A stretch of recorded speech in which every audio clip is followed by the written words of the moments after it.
Hello YouTube, Kevin here, Candy Banana Balls. How's everybody doing today?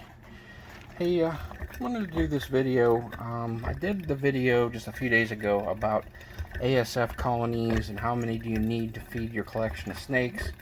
And after watching it a couple times, I realized that I wanted to clarify a few things that maybe weren't very clear in that first video. I was jumping around topics a few different times, and I feel like maybe I wanted to do a follow-up video just to clarify a few things that I had said. So back to the colonies. We were basically working off of what would we take colony-wise to sustain like 10 adult ball pythons.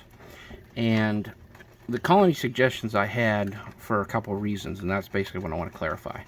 When you do these ASF rats, let's just assume that you buy somewhere between weanlings and subadults for your colonies. So let's just say we'll use 6 weeks old for example. You buying 6-week-old ASF colonies, you're gonna have almost 4 months, probably 3 months from that point, close to 4 months before you see babies in your enclosure. So what I'm getting at, and why I say to start big, is to get those grown up to be producing babies. Then you got another 15-16 days till those babies are be able to be weaned, their eyes are open. Then you got from that point probably about 6 more weeks until you have basically a subadult ASF to be able to feed off. And if you're feeding off subadults, your adult ball pythons are going to be able to eat minimum a couple, 2 to 3 at one sitting.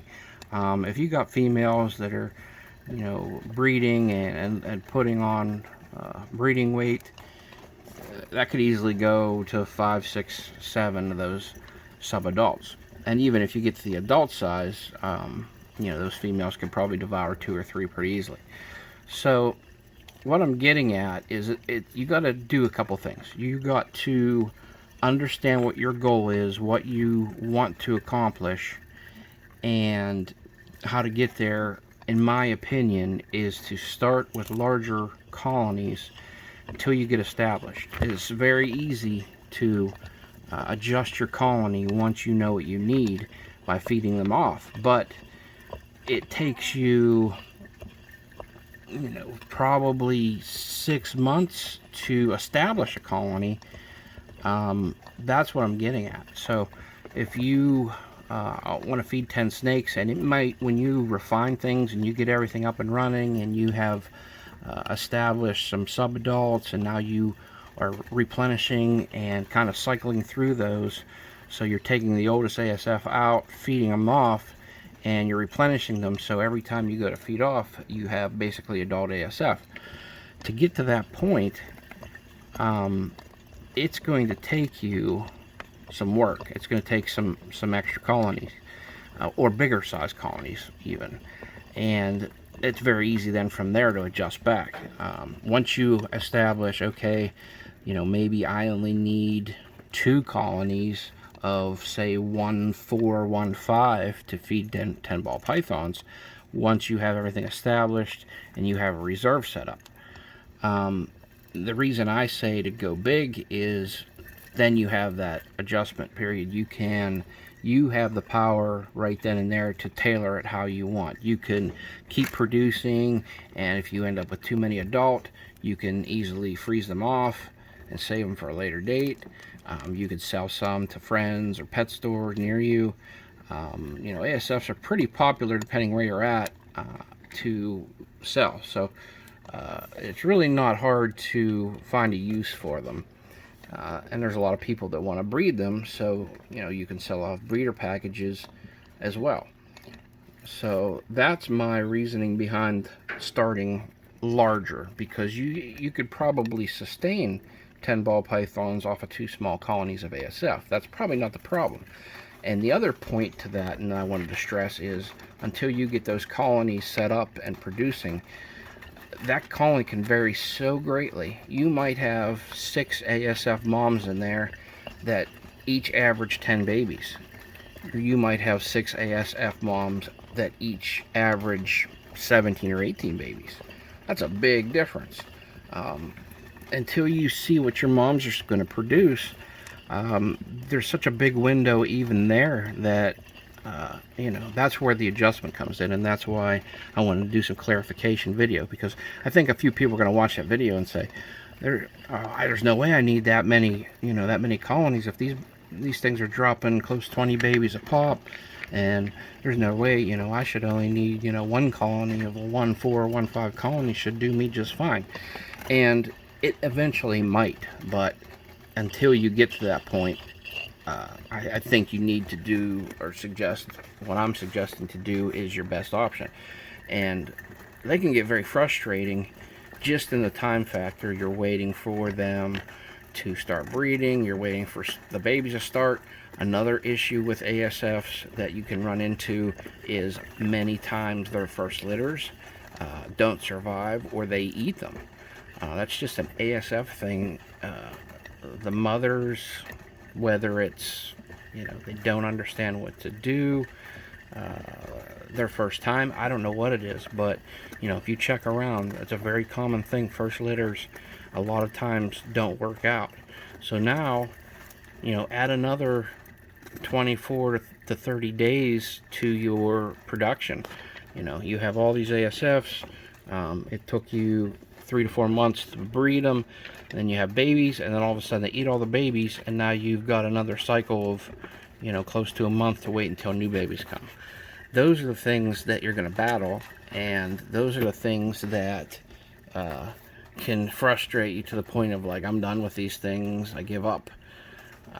And if you know this ahead of time, you know this going in, then you can prepare for it, and you'll be ahead of the curve. And that was the point of this follow-up video, just to clarify the reasonings behind that and why that is. So yeah, start big. I honestly do believe, to do 10 adult ball pythons, you could probably get away with 1 large colony, a 1-6, or 2 small colonies of 2-4, 2-5. I'm sorry, 1-4, 1-5, meaning 2 different colonies. And you'll see a lot of places or people saying they stop at like 1-4, 1-5. I've had real great success with, 1-7s and 1-8 colonies. That the male in there seems to get the job done with, whatever amount of females are in there. I've really not gone past like 1-9, but I see no reason, if you have space, that you couldn't. So, if you don't have a rack, or you're gonna have just 1 colony, make it a big colony. Do a 1, 7, 8, 9, 10, and get those babies producing and get ahead of that curve, and you'll be thanking me in the long run. Involved in a lot of ASF groups, and a lot of beginners just are so frustrated with those couple of things: how long it takes to get going, their babies getting eaten the first round. They get half a year or more involved and actually feeding off their first ASF, maybe close to 8 to 10 months. That's a long time, whenever you're trying to do this to save yourself money and not have to go to the pet store and do all these things. So you will thank me in the long run by starting big and then adjusting backwards from there. Your adult ball pythons will be happy to take your extra colony and devour it for you by any means. So there's several options if you have too many: selling them, freezing them for later date for doing frozen thawed, and selling off breeder colonies. And I do very well. I see a lot of people saying they sell their breeder colonies, $30, $40. I think that's ridiculous. I usually sell a base breeder colony for close to $80 to $90, and then if you got some fancy colors, platinums, solid whites, different things like that, If they want one of those or two of those in there, I've sold a colony of what I consider higher end or more rare colors, for $150, $160. So keep that in mind. And also in the pet trade, these are becoming very popular. If you spend some time with these weanlings and tame them and make them so they're not biters, and put just a little bit of time into some of them, you can very easily sell them in the pet trade, for $30, $40, $50, $60 a piece. I've sold platinum pets for $65, $75 a piece. They're very rare. There's not a lot of people in the pet trade using them. They're becoming more popular. The people that do rats and are into fancy mice and different things, they're very much interested in having a couple ASF rats in their rodent collection, call it. So you can get back a lot of your investment. You can get back a lot of your cost in food just by having a few extra on hand and selling them. Advertising on Craigslist and whatever other local sources you have, Facebook or wherever, and selling them off. So like I said, you'll thank me in the long run by starting big and being ahead of that curve, and then you can always change it and tailor it back to what you want. So thanks again for tuning in. I hope this helped you guys starting out. I'm going to do some more ASF videos in the next few days, about chewing and what to do to try to curb chewing or scabies, housing, some stuff like that. So we'll get into some other topics here real directly. But I appreciate you guys coming along the journey of the ball python breeding and also the ASF breeding. And please like and subscribe. It really helps me out when you subscribe. It doesn't cost anything. It helps, my video get out there. And eventually, I'd like to be one of the guys that are on here with a couple thousand subscribers. I don't ever intend to be, one of the guys with, 25,000 subscribers, but I'd like to someday be, 2, 3, 4,000 subscribers. I think that'd be kind of neat to be able to share some knowledge and do some things back and forth and have some fun with the hobby. So if you have friends that are into this stuff, please recommend them. As soon as I get some more subscribers, I mean, we're only at like 30 some right now, I get up 100 or 200 or something, I'm going to do a nice little gift basket giveaway with a t-shirt, some other odds and ends that I have. So you guys that are in early and been with me from the beginning, be a part of that, and hopefully get yourself maybe some free merchandise. I have some pretty cool shirts available. If you have any interest in that, I'm going to post a video about the shirts here in the next few days as well. So you can end up with a free one here if we can get some subscribers together. And then I'm going to do something, I don't know how to set it up yet, but it's going to be basically somehow with subscribers, whether it's how many subscribers you can get by friends and family. They can comment below and say subscribed by Joe Smith, and whoever has the most amount of subscribers they've gotten me gets a free t-shirt and a little gift package from me. We're gonna do something along that line. That way we can grow some subscribers. And again, like I said, it doesn't cost a thing.